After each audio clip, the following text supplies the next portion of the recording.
Bonjour, je m'appelle Jessica Webb et je travaille au Centre de la recherche et éducation sur la violence contre les femmes et les enfants de l'Université Western.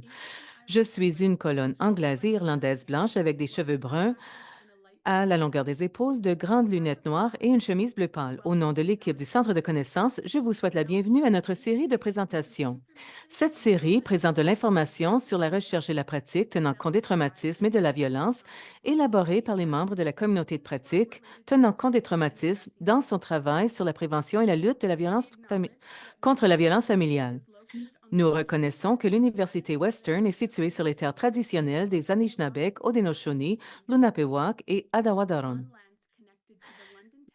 sur des terres liées au traité du canton de London et de son bras de 1796 et sur le pacte de la ceinture wampum faisant référence au concept du bol à une cuillère. Nous reconnaissons et respectons les relations de longue date que les nations autochtones entretiennent avec ce territoire, car ce sont elles qui en ont pris soin à l'origine. Nous reconnaissons les injustices historiques et continues que subissent les peuples autochtones, Premières Nations, Métis et Inuits au Canada. En tant qu'institution publique, nous acceptons la responsabilité de contribuer à révéler et à corriger les erreurs, ainsi qu'à renouveler les relations respectueuses avec les communautés autochtones grâce à notre enseignement, nos recherches et notre service communautaire. Nous sommes heureux d'accueillir aujourd'hui les docteurs Marilyn Ford-Gilbo, Colleen Varco et Kelly Scott Story. Dr. Marilyn Ford-Gilbo est professeure distinguée et titulaire de la chaire de recherche sur la santé des femmes en santé rurale de l'Arthur Labatt Family School of Nursing de l'Université Western. Ayant de l'expérience en soins infirmiers depuis 25 ans, ses travaux et recherches sont axés sur l'amélioration de la santé et de la qualité de vie des personnes touchées par la violence et les inégalités en améliorant les services et les politiques. Dr. Colleen Varco est professeur émérite à l'École de sciences infirmières de l'Université de la Colombie-Britannique. Son travail vise à réduire les inégalités et la violence, y compris les formes interpersonnelles et structurelles de violence comme le racisme et la pauvreté. La Dr. Kelly Scott Story est chercheuse en santé et professeure à la Faculté des sciences infirmières de l'Université du Nouveau-Brunswick. Elle est directrice de la recherche communautaire, bourse d'études et enseignement au Centre de santé communautaire du centre-ville de Fredericton et bourse de recherche au Muriel McQueen Ferguson Centre de recherche sur la violence familiale. Son programme de recherche porte généralement sur l'intersection de la violence, du sexe et de la santé et se concentre sur les interventions en santé et la mesure du développement de la violence et de l'échelle et de l'action communautaire. Je cède maintenant la parole à nos présentatrices.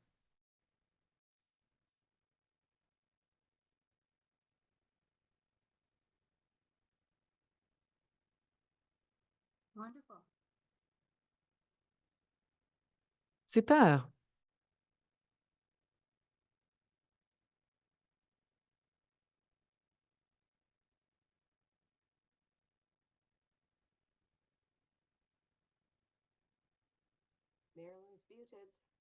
Bon, vous êtes en sourdine, Marilyn.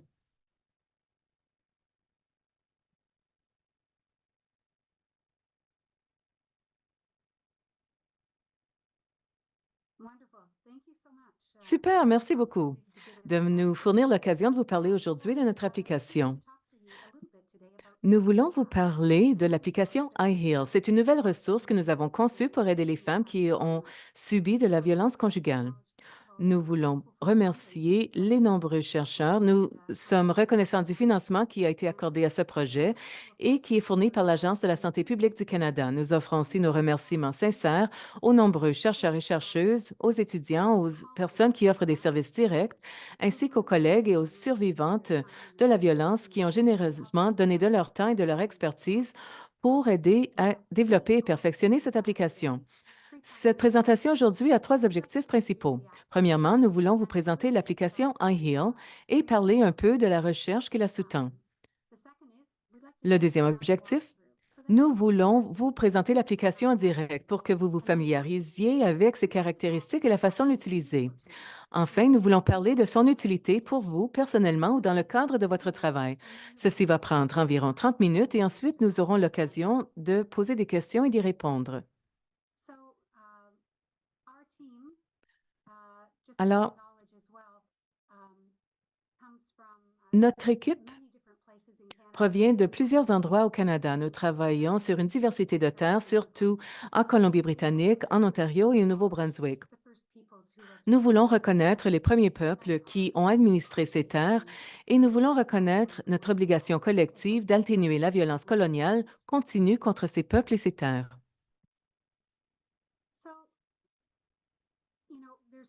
Alors, vous savez, il y a tellement de conversations ces jours-ci concernant la notion de violence conjugale et beaucoup de déclarations un peu partout au pays qui se prononcent contre cette violence et qui la considèrent comme étant une épidémie de santé publique.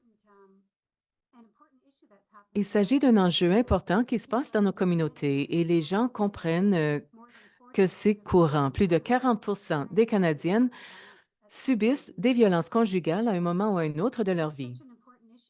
C'est un enjeu tellement important parce que les impacts sont tellement vastes et durent longtemps. Nous savons que la violence conjugale touche les émotions et le physique des femmes, la sécurité, la santé, les finances et les relations. Bien sûr, la violence, comme on l'a mentionné, touche la sécurité et la santé des femmes. Il y a un lien entre tous les enjeux. Il y a un impact sur la santé et le bien-être, la santé financière, les relations, les familles, les enfants. Et encore une fois, ces effets peuvent perdurer, y compris après la séparation d'un agresseur, d'un conjoint agresseur.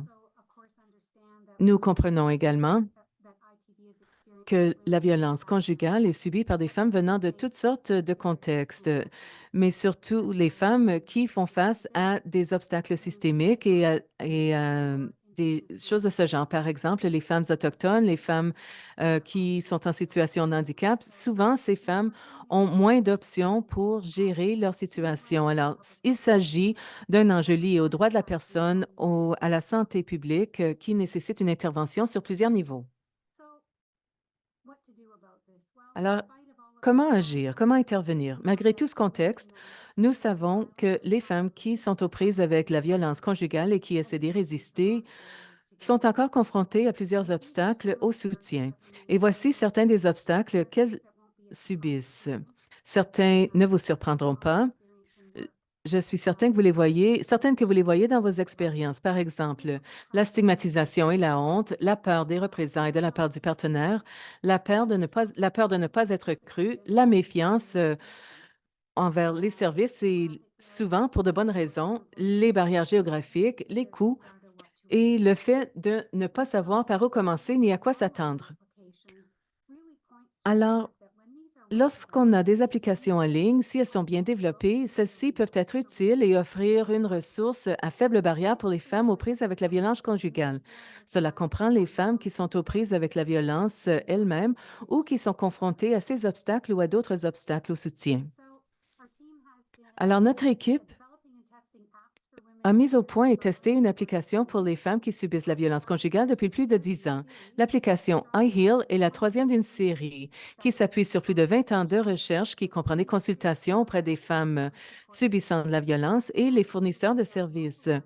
C'est une façon de mobiliser certaines des connaissances de la recherche et de l'intégrer dans une ressource pratique. La première appli que nous avons développée s'appelait I Can Plan for Safety. Je peux planifier pour ma sécurité. Et c'était une appli qui offrait un plan d'action personnalisé pour les femmes qui était axé sur la sécurité et d'autres enjeux. Nous l'avons testé pendant notre recherche dans un essai clinique randomisé auprès de 462 Canadiennes et nous avons constaté que les femmes bénéficiaient de cette application en ligne. Ceci comprenait une meilleure santé mentale, une confiance accrue dans la planification de la sécurité, un sentiment de contrôle accru, quelque chose qui est très important, et moins de coercition de la part du partenaire violent, et cela 1 an après que la femme ait utilisé l'application en ligne. Les femmes nous ont également dit qu'elles pouvaient utiliser l'appli en sécurité et qu'elle convenait à leurs besoins. 95 recommanderaient l'application à d'autres femmes. Alors, voilà un peu, en quelque sorte, le test qui nous permet de le constater. Alors, certaines des choses que les femmes nous ont dit dans le cadre de cette étude sont affichées à l'écran. Nous avons mené des entrevues qualitatives et ces propos vous disent que l'application était sécuritaire, sans jugement et autonomisante et percutante. Nous voulons renforcer l'idée que, bien sûr, les applis ne seront jamais un substitut pour des services de haute qualité ou des soutiens communautaires, mais ces applis peuvent être un outil utile. Elles peuvent offrir de l'information et des soutiens aux femmes qui essaient de choisir une voie qui leur convient. Vraiment, la connaissance, c'est le pouvoir. Ces outils sont également une bonne ressource pour les amis et la famille, ainsi que les gens qui vont offrir des services en direct à ces femmes. Nous allons en parler tantôt. Alors, pour vous montrer où ce que nous avons fait dans cette appli, voici nos objectifs de conception. Nous comprenons que les besoins, les priorités, la situation des femmes peut différer, que les applis doivent être conçus pour convenir à ces différences. Alors, le processus a pris plus de 2 ans et nous avons misé sur notre travail déjà fait. Nous avons également examiné les soins tenant compte des traumatismes, la réduction des crimes et autres. Nous voulions que cette appli soit inclusive pour les femmes de tous les contextes et nous avons essayé de le faire de façon prudente afin de ne pas renforcer les stéréotypes ni la stigmatisation subie par les femmes provenant de groupes précis. Par exemple, le processus a pris longtemps parce que nous avons examiné chaque image, chaque ressource, chaque phrase à la recherche de préjugés. Nous avons suivi un processus de consultation et d'invitation de rétroaction et nous continuons à le faire parce que nous savons que cette appli devra évoluer au fil du temps. Voici d'autres éléments de design. Par exemple, nous avons mis la priorité sur la sécurité et la vie privée des femmes. Nous voulions que ce soit dirigé par des femmes, que la femme ait le contrôle de ses choix, de son utilisation de l'appli. Les messages visent à être inspirants, pleins d'espoir et affirmants, et pratiques. Il y a aussi une orientation en matière d'information, de conseils, de ressources. Plus important encore, cet outil a été conçu pour les femmes qui remettent en question leurs relations, qui sont mal à l'aise, et les femmes qui sont dans des relations abusives, qui essaient de décider de leurs prochaines étapes. Et pour les femmes qui ont quitté un partenaire abusif, mais en subissent encore les séquelles. Et ceci vise aussi à compléter les services existants. Alors, c'est en quelque sorte un guichet unique qui permet aux femmes d'accéder à différentes ressources dans leur province et territoire. Alors, si vous avez eu l'occasion de télécharger l'appli, vous avez vu cet écran. Voici notre site, iheal.ca et iheal.ca. Et voici où vous pouvez télécharger l'appli à partir d'un des magasins. Alors, cette appli est basée sur le web et elle est aussi sous forme d'appli pour téléphone mobile. Nous avons agi de façon délibérée pour essayer de réduire autant de barrières à l'accès que possible, sachant que ce n'est pas tout le monde qui possède un téléphone portable ou l'accès à Internet. Alors, nous l'avons créé de façon délibérée. Vous voyez ici en haut qu'il y a les options de français et d'anglais. C'est du contenu entièrement canadien et le site Web offre d'autres informations qui est très utile, y compris l'onglet Utilisation sécuritaire. Il y a des conseils sur la sécurité et la vie privée pour que les femmes puissent décider si l'appli leur conviendra. Alors maintenant, nous voulons vous présenter l'application iHeals. Ce sera Kelly qui va le faire. Merci, Marilyn. Je m'appelle Kelly Scott Story et je vais vous présenter l'application en direct pendant quelques minutes. Alors, je vais arrêter de partager ma vidéo et je vais commencer à partager mon écran. Parfait. Cet écran est notre site web ihealapp.ca dont Marilyn vient de parler. Au bas de la page, nous allons accéder à l'application au moyen de la version Web App. Alors, je vais cliquer sur la version Web App. On arrive à un écran d'ouverture de session. Si vous avez déjà créé un mot de passe d'utilisateur, vous pouvez l'insérer ici. Nous allons créer un nouveau compte. Au bas de l'écran, créer un compte. L'application vous demande de sélectionner votre langue de préférence, le français ou l'anglais. Je vais choisir l'anglais aujourd'hui. Elle vous demande de choisir votre type d'utilisateur, pour vous-même, pour aider un membre de votre famille ou une amie, en tant que fournisseur de services qui travaille auprès des femmes, et uniquement pour des raisons d'intérêt général. Ces renseignements nous aident à améliorer l'application en comprenant les différents types de groupes d'utilisateurs qui y accèdent. Alors, je vais cliquer sur « Pour vous-même » et passer à la page suivante. Ici, vous sélectionnez votre province ou votre territoire. C'est pour que les ressources intégrées à l'application puissent être adaptées à votre région. Alors, si vous vivez à Terre-Neuve, vous ne recevez pas de suggestions de ressources en Colombie-Britannique. Alors, je vais choisir une région centrale aujourd'hui, même si je suis au Nouveau-Brunswick. Je vais choisir l'Ontario pour aujourd'hui. Et maintenant, je clique sur « Suivant ».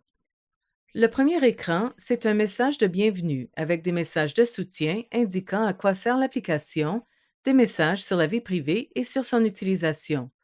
Vous pouvez passer d'une page à l'autre. C'est une application personnalisée pour la santé, la sécurité et le bien-être des femmes. Elle est conçue pour et par des Canadiennes.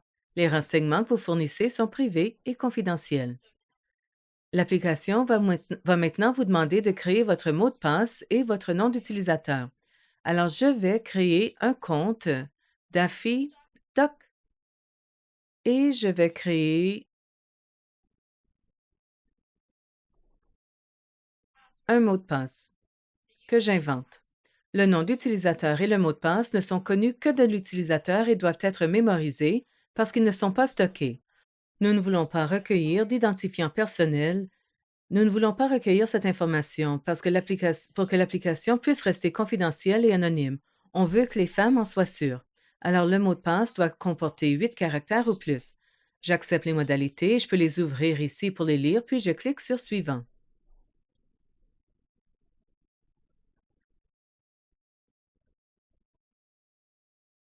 La prochaine section de l'application est un rappel que ceci s'appelle l'intégration. On ne la voit que lorsqu'on entre dans l'application et que l'on s'y inscrit la première fois. Sinon, l'appli vous amène directement à la page d'accueil lorsque vous entrez votre nom d'utilisateur et votre mot de passe. Et voici un message indiquant que l'application n'est pas conçue pour les urgences. En cas d'urgence, vous devez accéder à des services plus appropriés. Si quelqu'un vous force à déverrouiller l'application, une femme peut entrer le code 1234 comme mot de passe et cela ouvrira une page sûre et non descriptive. À l'heure actuelle, c'est la page de météo. Souvenez-vous de votre nom d'utilisateur et de votre mot de passe parce qu'ils ne sont pas stockés dans l'appli afin de protéger la confidentialité et l'anonymat des femmes. Bon, cliquez sur « Démarrer ». Alors, voici la page d'accueil de l'application. C'est ce que nous appelons l'écran d'accueil. Dans le coin supérieur, vous allez voir un petit voyant jaune clignotant. Ce clignotant ne s'affiche qu'au début. S'il fait partie du service d'intégration, alors si vous cliquez dessus, il indiquera votre compte. Vous pouvez réinitialiser votre mot de passe ou supprimer vos renseignements ici. Il va vous montrer où se trouve la page d'accueil au bas de l'écran. Vous pouvez y enregistrer des sujets et des ressources que je vais vous montrer tantôt. Et si vous voulez quitter rapidement l'application, il y a un bouton de sortie rapide en bas qui sera disponible sur chaque écran. Vous cliquez dessus et ceci vous amènera à une page de météo. Voici la page d'accueil. Alors, je vais passer à une autre version ici que j'ai déjà sauvegardée. La première chose que vous allez remarquer, c'est qu'elle est organisée en 6 carreaux de couleurs ou domaines que nous appelons des piliers ou des composantes. Ce sont des domaines qui sont importants pour les femmes et que les femmes abordent généralement lorsqu'elles vivent une relation de violence, qu'elles la quittent ou qu'elles l'ont quittée. Alors, les domaines qui sont importants pour les femmes sont sa sécurité, ses besoins fondamentaux, sa santé et son bien-être, les réseaux de sécurité, la reconquête du pouvoir et la famille. En haut, vous allez voir qu'il y a la citation du jour. Ces citations ont été tirées de femmes survivantes de violences conjugales, de fournisseurs de services et de certaines des recherches qualitatives. Alors, cette citation change tous les jours. C'est un message positif. Vous verrez une petite icône de cœur à côté de la citation. Et quand je clique dessus, cela signifie que je peux enregistrer la citation. Alors, s'il y a une citation particulière qui m'interpelle, je peux la garder. Alors, si vous allez au bas de la page, vous pouvez trouver une ressource ou un service. Nous avons épinglé quelques-uns des plus pertinents à la page d'accueil. Les femmes peuvent toujours les voir. Mais vous pouvez aussi faire une recherche. Par exemple, si je voulais chercher un logement, je suis en Ontario présentement, alors si je fais une recherche de logement, il y a le logement abordable en Ontario qui s'affiche.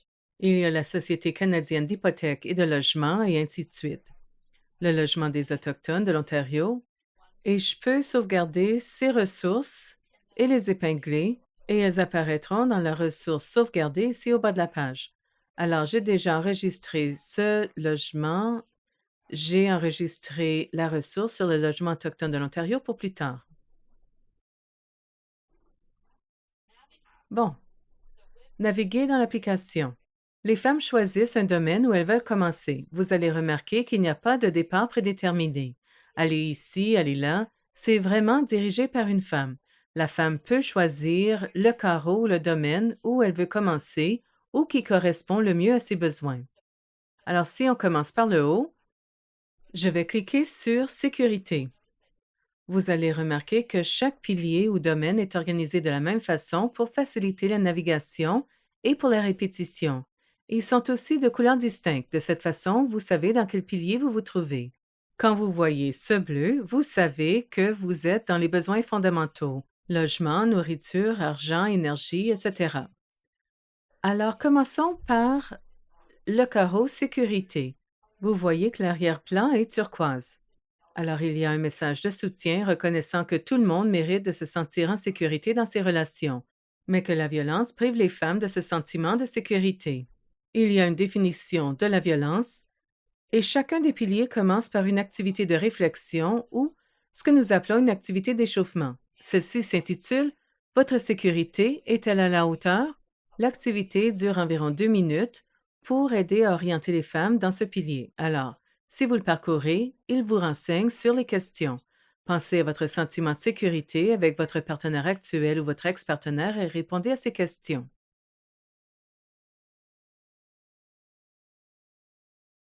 Alors, il y a 5 questions dans cette activité d'échauffement. À quelle fréquence avez-vous peur de votre partenaire ou ex-partenaire? Jamais ou rarement? Parfois. À quelle fréquence craignez-vous qu'il vous inflige des mauvais traitements d'ordre physique ou sexuel? Parfois. À quelle fréquence évitez-vous de mettre votre partenaire ou ex-partenaire en colère? La plupart du temps. À quelle fréquence vous sentez-vous possédé et contrôlé par votre partenaire ou ex-partenaire? La plupart du temps.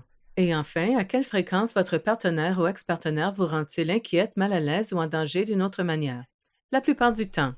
À la fin de l'activité d'échauffement, il y a un message adapté qui contient un algorithme qui a été conçu en fonction des réponses fournies par la femme. Le sentiment d'insécurité ressenti dans certains aspects de votre relation semble faire partie intégrante de votre vie. Tout le monde mérite de se sentir en sécurité. Et cela renvoie à certaines des activités ou des sujets d'information du pilier de la sécurité. Celui-ci suggère l'évaluation du danger et explore les sujets pour en apprendre davantage sur les mesures de sécurité. Je peux refaire ce petit quiz à différents moments ou je peux finir et ça va me ramener au pilier sécurité. Lorsque je défile vers le bas, il y a une liste de sujets. Ce sont des sujets qui se rapportent au pilier de la sécurité. Il y a des sujets qui comportent des activités. Alors, si vous regardez à droite, il y a le mot « activité » à côté du sujet.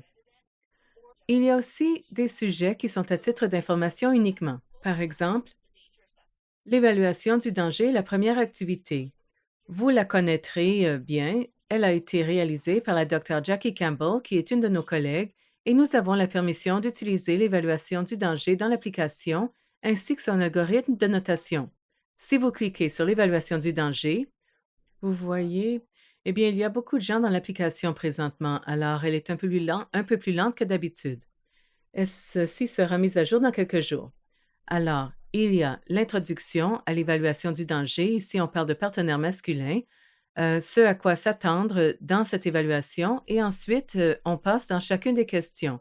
Et encore une fois, le téléchargement est très lent aujourd'hui, alors je ne vais pas parcourir chacune des 19 questions.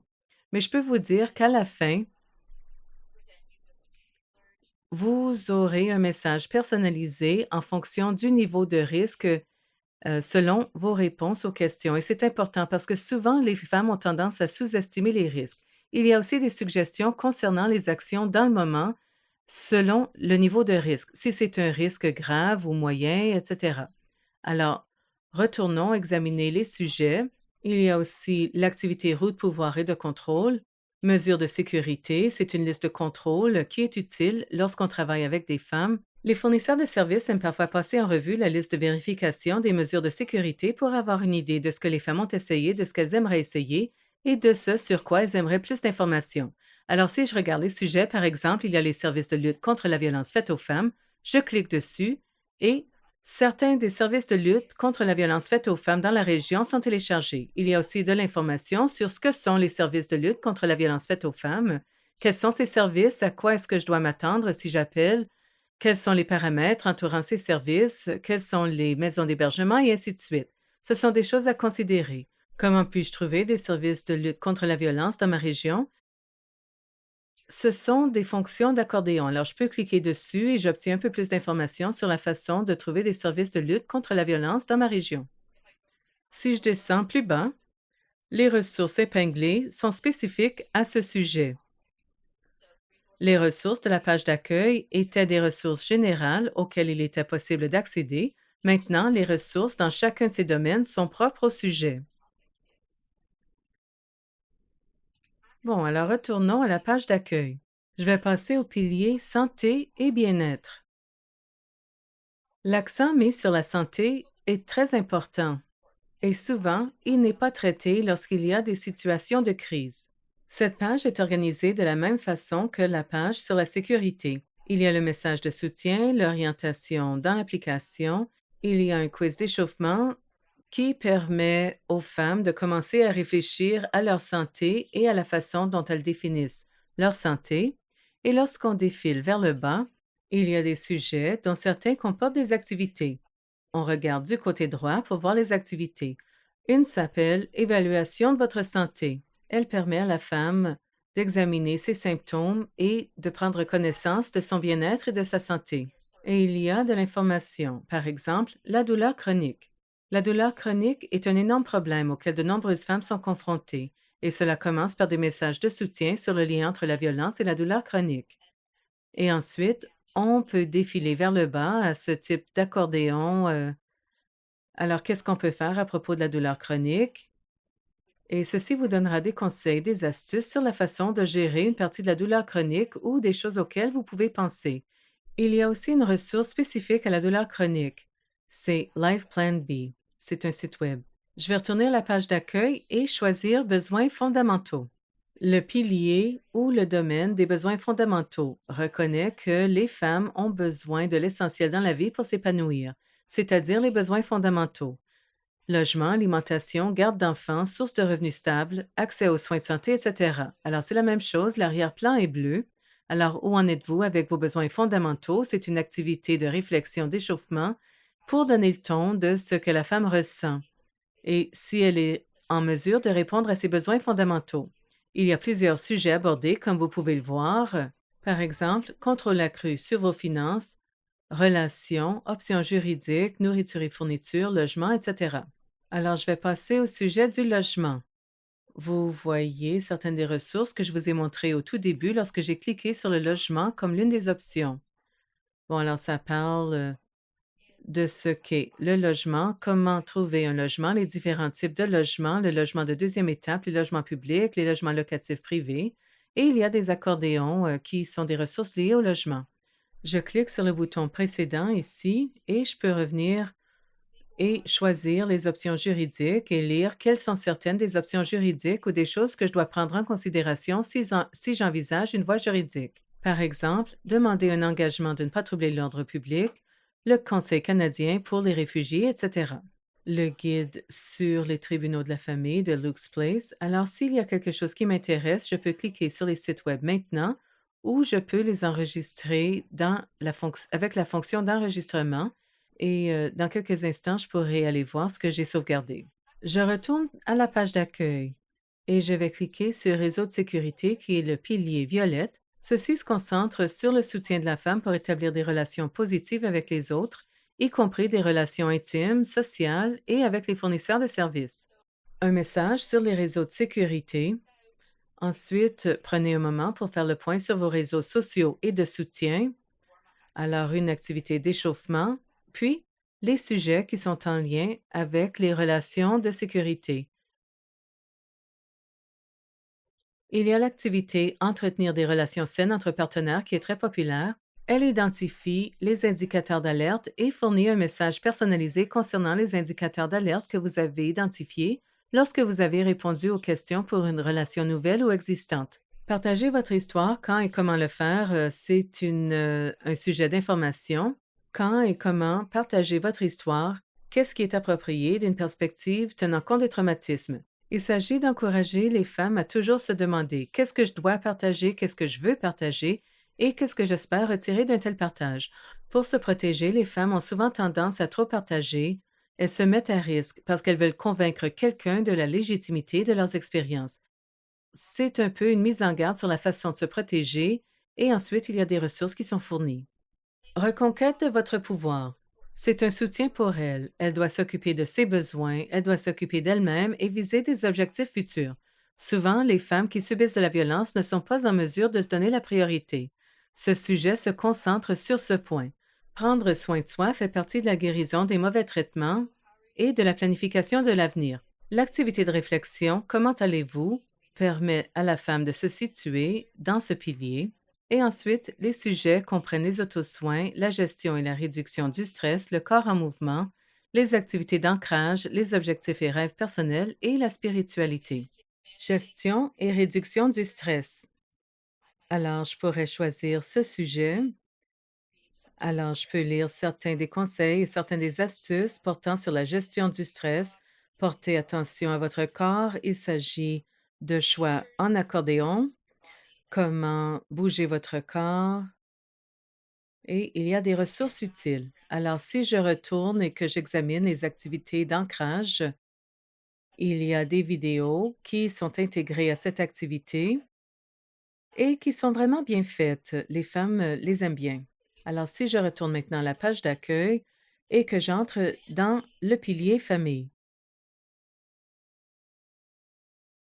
quelle est votre expérience de famille? Il faut reconnaître que la famille peut vous apporter de la force ainsi que de la détresse. Alors, la famille, c'est les personnes que vous désignez et ça peut être n'importe qui.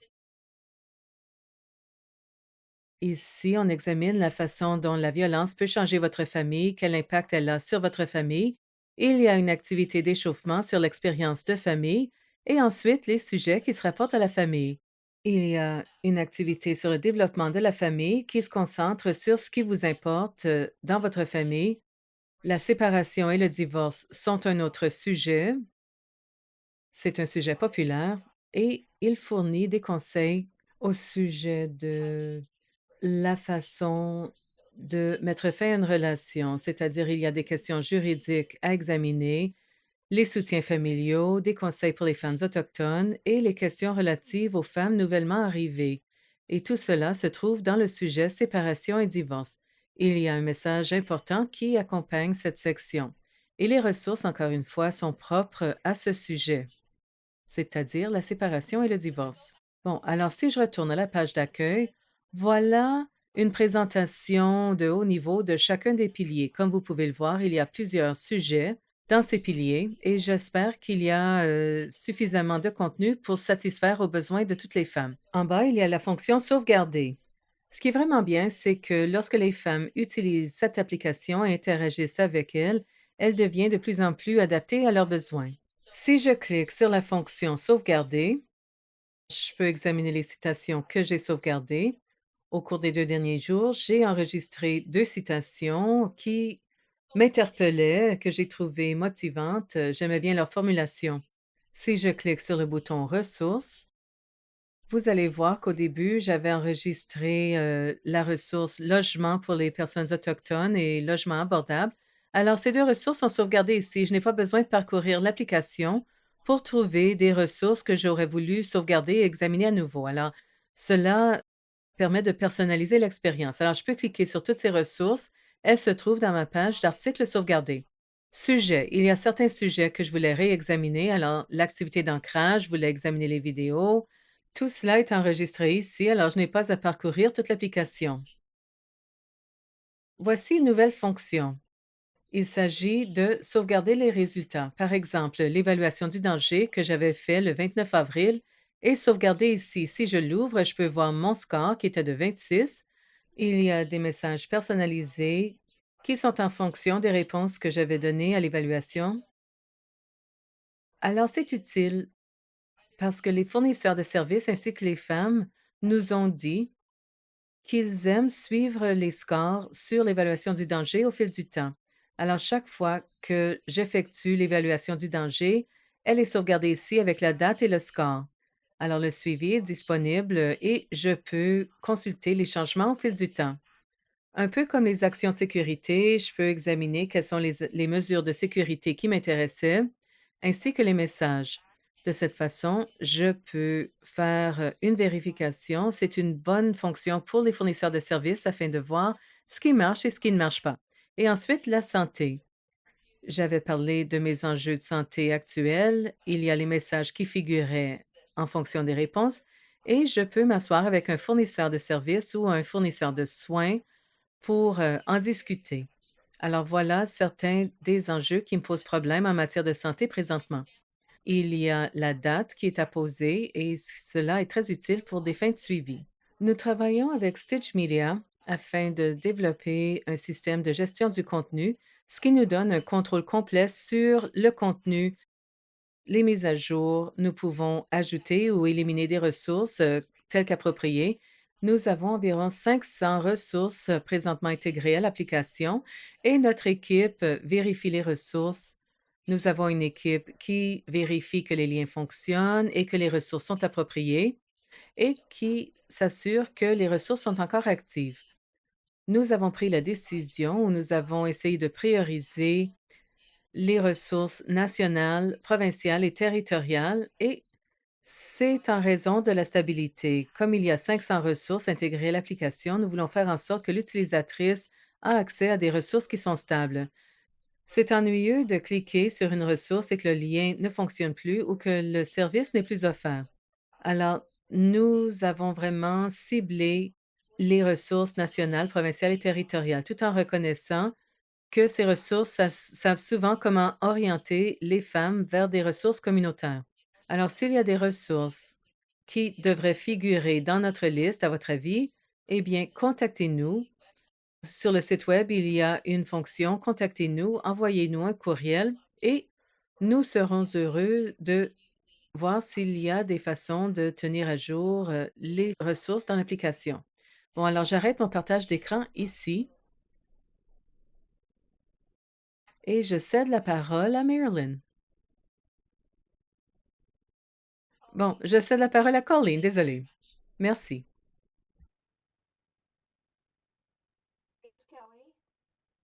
Merci, Kelly. Alors, je voulais vous parler de l'utilisation de l'application dans les services. Alors, dans tout contexte où l'on dessert les femmes, et ceci est basé sur la recherche auprès des femmes subissant de la violence auprès d'un partenaire d'un genre quelconque. Alors, tout contexte qui offre des services aux femmes, nous espérons que les gens adopteront une approche universelle et l'utiliseront pour toutes les femmes.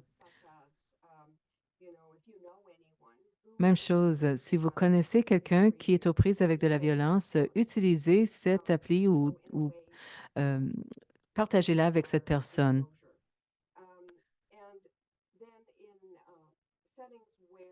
Alors, ensuite, lorsque le contact est bref, c'est peut-être un contact ponctuel, l'occasion d'offrir un service ponctuel à une femme. S'il y a un drapeau signalant la violence, eh bien, on peut offrir l'appli, on peut s'assurer que la femme y a accès et on peut approfondir l'utilisation ou encore aiguiller la femme vers une ressource donnée. Et ensuite, dans le contexte d'une relation continue, par exemple une relation de counseling, nous avons trouvé que les femmes utilisent l'appli avec leur fournisseur de services Par exemple, elles ont utilisé un outil donné avec leur thérapeute. D'autres femmes l'utilisent avec des amis et des membres de la famille. Par exemple, une femme nous a dit qu'elle l'avait utilisé avec son père, qui ne comprenait pas sa situation. Et ensuite, elle lui a présenté certains des outils afin de l'aider à mieux la comprendre. Prochaine diapo.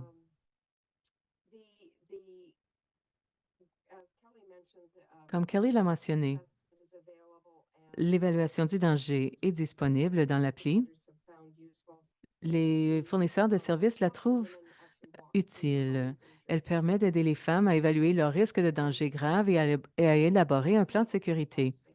Nous mettons l'accent sur la santé et le bien-être des femmes et nous offrons toutes sortes de ressources, par exemple sur la gestion de la douleur, sur la gestion de la dépression. C'est une façon de se familiariser, de permettre aux femmes de se familiariser avec les services. Et je pense que moins de 17 des femmes qui sont aux prises avec la violence conjugale accèdent à des services. Alors, nous espérons leur permettre d'établir des liens avec ces services qui sont pertinents et appropriés.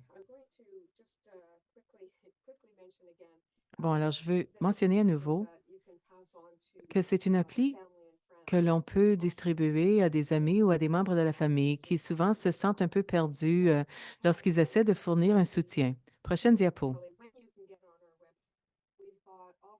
Alors, nous avons toutes sortes de ressources que vous pouvez télécharger. Il y a des affiches, il y a des autocollants, euh, on les met dans les salles de bain.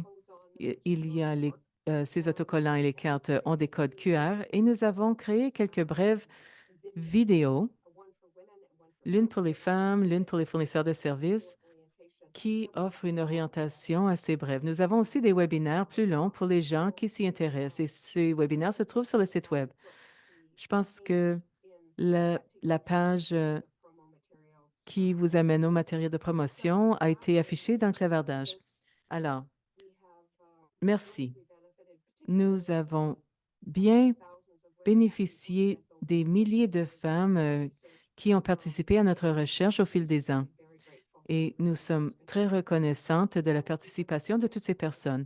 Alors, nous vous redonnons la parole. Nous sommes heureuses de répondre à vos questions et vos commentaires.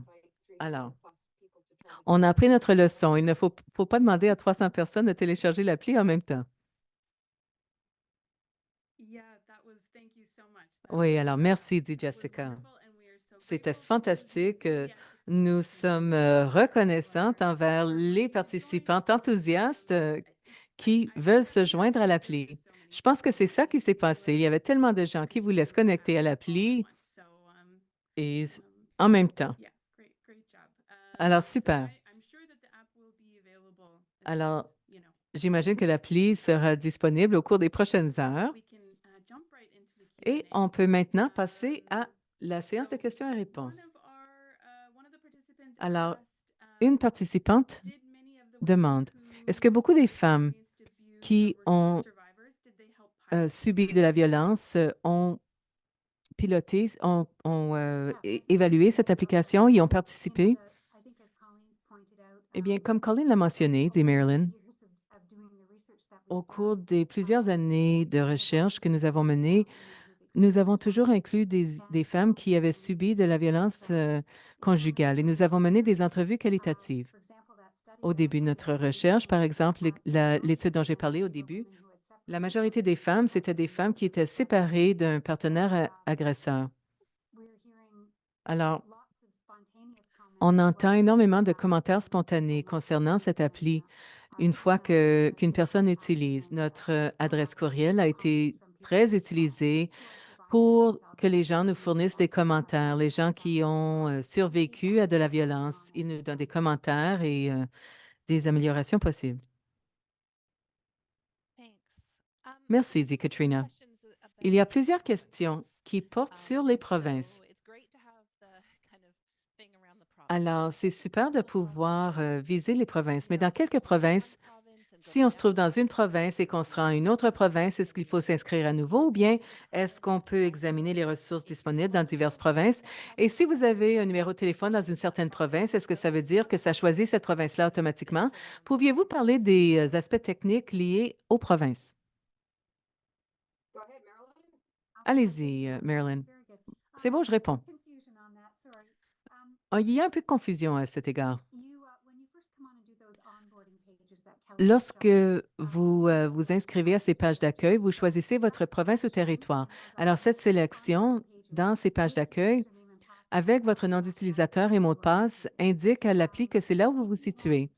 Si vous voulez examiner des recherches d'une autre province, il faudrait configurer un autre compte pour cette province. Cela dit, il n'y a rien dans l'appli qui recueille de l'information sur l'endroit où vous résidez ou sur votre numéro de téléphone. En fait, l'une des excellentes fonctions de cette appli, c'est qu'elle ne recueille pas d'identifiants, d'informations liées à l'identification. C'est fait à des fins de sécurité. Nous n'utilisons pas de localisateur GPS ou autre.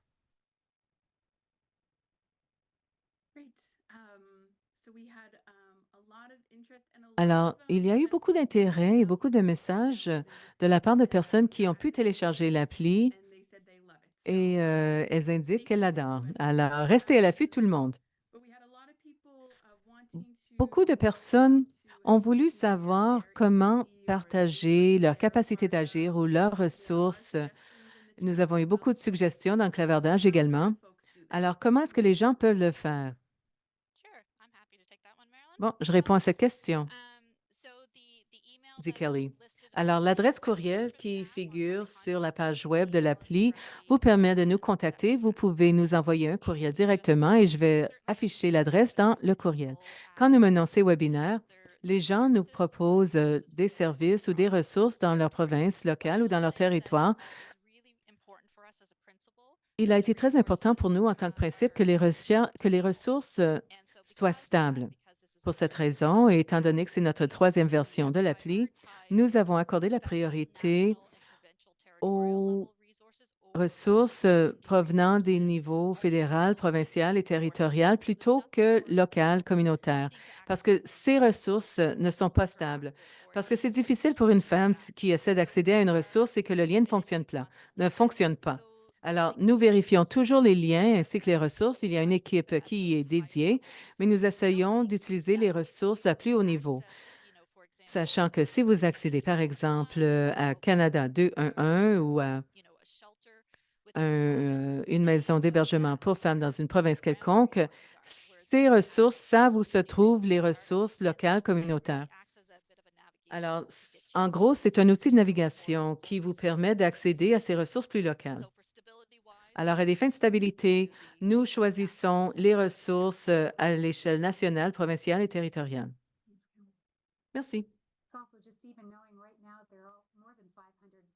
Il faut savoir qu'il y a plus de 500 ressources dans l'appli. Alors, pensez à la tâche de tout vérifier, de garder les ressources à jour. C'est énormément de travail. Oui, alors j'aimerais passer à une autre question, mais je vais continuer, je vais respecter l'ordre.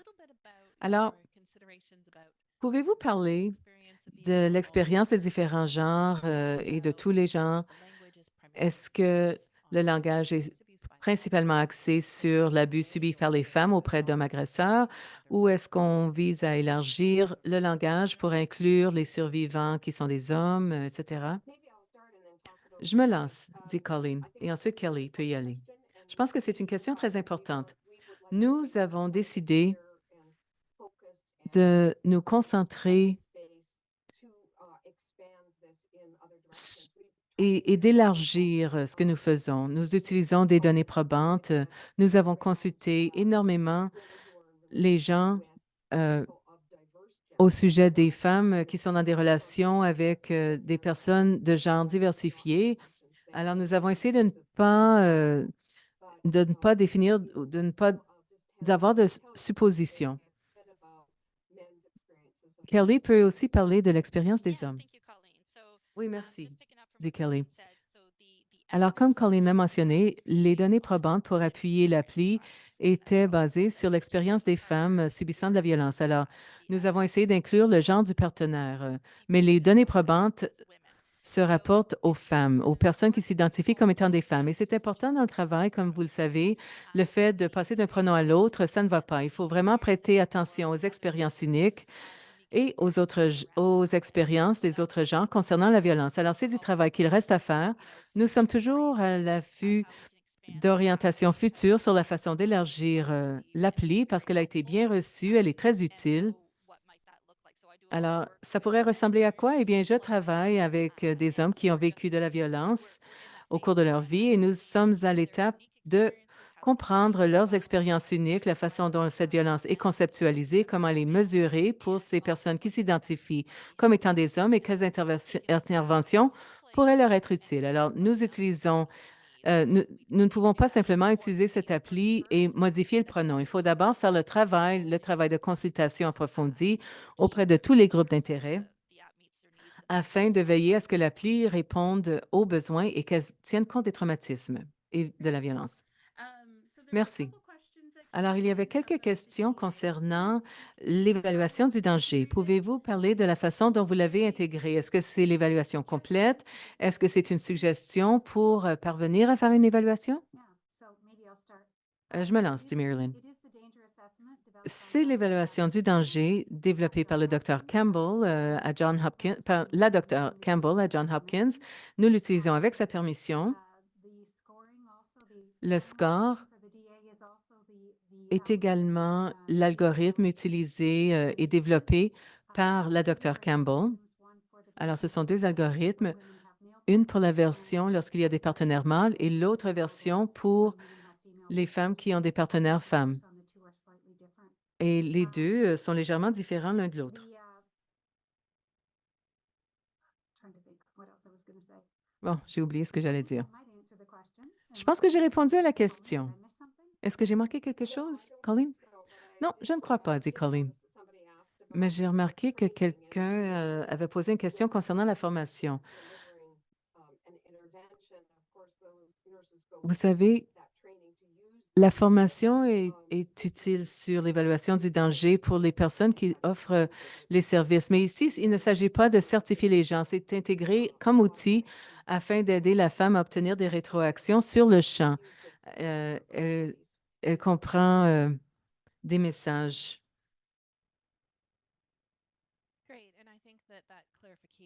Bon, je pense que cet éclaircissement concernant une personne qui a survécu à l'abus ou qui le subit présentement, eh bien, on peut voir que c'est une façon d'utiliser l'outil. Pourriez-vous parler? Eh bien, vous savez, moi, je vous connais, j'ai eu des conversations avec vous au fil du temps et je sais que vous avez passé énormément de temps, beaucoup de travail pour mettre en place l'appli et la rendre disponible. Colleen hoche la tête. Alors, certaines des questions portaient sur la durabilité du financement à long terme pour l'appli, s'il y a une idée du trafic, je sais qu'on se trouve au Canada, mais des personnes ailleurs dans d'autres pays pourraient vouloir l'utiliser. Y a-t-il des réflexions par rapport à la façon dont ce logiciel, cette application sera maintenue? Alors, je me lance, dit Marilyn. Le financement actuel de de l'Agence de la santé publique du Canada a appuyé notre travail de développement et appuie aussi les efforts de mobilisation que nous devons faire au cours des prochaines années. Les coûts initiaux étaient des coûts de développement. Nous n'avons pas encore tenu compte de notre temps parce que cela accroîtrait énormément le coût de l'appli, mais c'est une autre question. Alors, l'accès à l'appli. Nous suivons l'accès au site Web, par exemple, pour voir combien de gens viennent consulter le site Web. Nous faisons aussi un suivi des téléchargements de l'appli. Par exemple, on saurait, à partir de la semaine dernière, qu'on avait environ 3000 utilisatrices actives depuis le lancement qui avait eu lieu le 1er décembre 2023. Alors, c'est une assez courte période de temps. Et ces utilisateurs et utilisatrices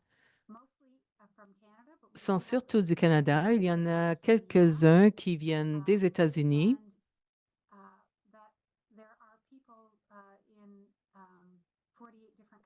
Il y a des gens de 48 pays différents qui ont accédé à l'appli. On est clair. Cette appli a été développée pour les femmes canadiennes à l'aide des données qui conviennent au Canada et que, compte tenu de certains contextes, ça pourrait ne pas convenir à d'autres. Mais nous n'avons pas de contrôle par rapport aux personnes qui accèdent à l'appli à l'extérieur du Canada. Et nous l'avons fait de façon intentionnelle. Auparavant, on avait une limite où seules les personnes du pays pouvaient y accéder. Mais on a décidé à un moment donné, il a fallu décider si on gardait ou non cette barrière. Alors, lorsqu'on parle de durabilité, ça ne coûte pas si cher que ça de maintenir l'appli. Le gros coût lié au développement était le coût initial. Merci. Un ajout. La version web de l'appli fonctionne maintenant, dit Kelly. Oh, fantastique. Bon, on a beaucoup de questions concernant les langues disponibles. Nous savons que c'est le français et l'anglais maintenant, mais est-ce qu'on envisage d'ajouter d'autres langues? Quelqu'un a reconnu que la langue peut représenter un obstacle assez considérable à l'accès. Colleen, je me lance. On ne peut pas, comme on l'a dit, on ne peut pas simplement changer les pronoms. Il faut faire une traduction culturelle. Nous avons des partenaires francophones qui ont travaillé pour vérifier que ce n'était pas seulement que les mots, mais aussi les idées qui étaient les bonnes. Alors, on nous a demandé de traduire le logiciel en plusieurs langues, mais nous savons que c'est un travail très sérieux qu'il faut faire. Ce n'est pas seulement qu'une traduction linguistique. Alors, restez à l'affût. On va voir ce qui arrive. Il y a quelques autres questions concernant la compréhension de l'âge, que l'expérience de femmes plus âgées est différente de celle de femmes du postsecondaire. Alors, est-ce que l'appli devrait être utilisée par tous les groupes d'âge? Quelles sortes de considérations ont été accordées à cette planification des âges des femmes? Vous voulez que je commence, Marilyn, dit Kelly? Alors, cette appli tient compte des données probantes. Alors, nous avons examiné des femmes qui avaient 19 ans et plus. Nous avons c'est conçu pour les femmes, ou c'était axé sur les femmes qui avaient 19 ans et plus. Ce n'est pas à dire que la conception ne vise pas les femmes qui sont plus jeunes ou qu'elles ne pourraient pas en bénéficier, mais la conception a été faite pour un public cible de 19 femmes de 19 ans et plus. Colleen, j'ai un ajout. Nous avons essayé d'avoir des visuels qui ne se concentrent pas seulement sur un groupe d'âge. Nous avons essayé d'intégrer toute une fourchette d'âge dans nos visuels.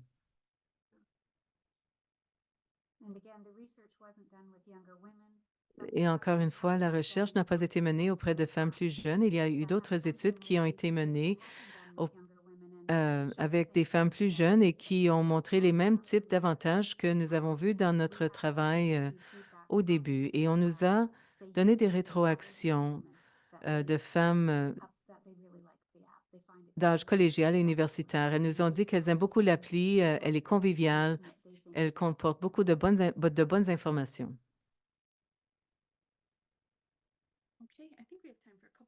Bon, je pense qu'on a le temps de répondre à deux questions. Quelqu'un a mentionné qu'il y a un pilier qui s'appelle réclamer son pouvoir. Est-ce qu'il y a l'occasion ici dans ce pilier pour les survivantes et les utilisatrices de se renseigner sur le plaidoyer et les organisations qui les font ou sur l'option de s'impliquer dans des activités? Non, pas actuellement, mais quelle bonne idée. C'est l'une des raisons pour lesquelles nous avons ce genre de conversation à deux voix, dans les deux sens. Parce que vous savez, il y a tellement de femmes dans notre travail, dans votre travail, qui, qui veulent redonner, en vue d'améliorer les choses pour d'autres femmes. Et je pense que c'est une excellente suggestion. Nous contrôlons complètement notre contenu et ainsi que les ressources, parce que nous utilisons un système de gestion du contenu. Alors, nous pouvons continuer à mettre à jour le contenu et c'est très facile à faire. Alors, merci d'avoir posé cette question. Bon, Marilyn, je ne sais pas si vous avez donné la bonne réponse parce que maintenant, il y a une autre question concernant les ressources.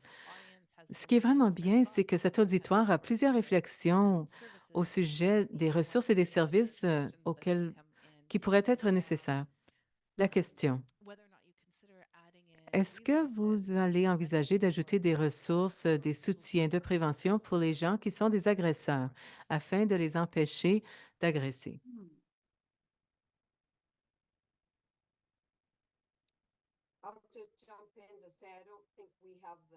Colleen, je ne pense pas qu'on ait l'expertise ni les données probantes nécessaires pour le faire.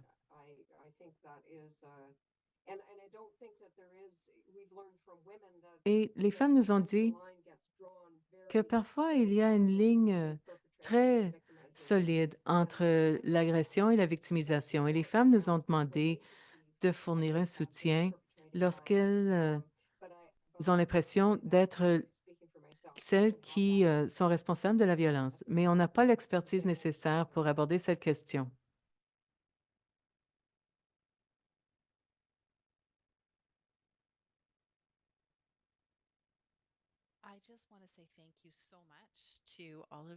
Je veux vous remercier pour cette présentation. Elle a été fantastique. Quel beau travail. Et je pense que je parle au nom de tout le monde quand je dis qu'on est vraiment emballé de voir que cette appli est disponible et on a hâte de voir ce qui s'en vient en termes de soutien, de ressources et de compréhension de l'utilisation et de la valeur de cet outil au Canada. Alors, merci beaucoup pour votre présentation. Merci. Merci de nous avoir accueillis aujourd'hui, dit Marilyn.